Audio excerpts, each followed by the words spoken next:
Hey everybody, this is Hunter. I'm back again with another video. Reluctantly today, but I'm pushing through it because I am a professional.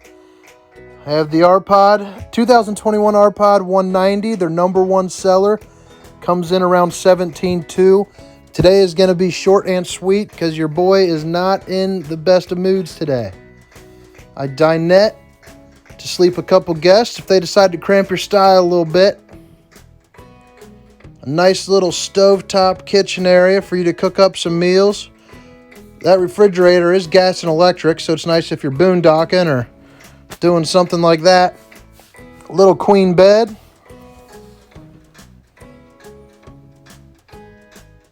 This is the bathroom. It's a bathroom. It's not meant for people like me who are bathroom readers, but you know, it's not overly stuffy in the shower. You can actually turn around in, which is nice for something that size.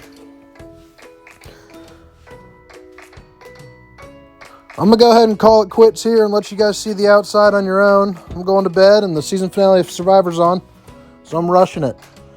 Thanks again for watching. If you're on YouTube, subscribe. If you want more high quality videos just like this, keep showing the love on Facebook. See you guys. Have a good one.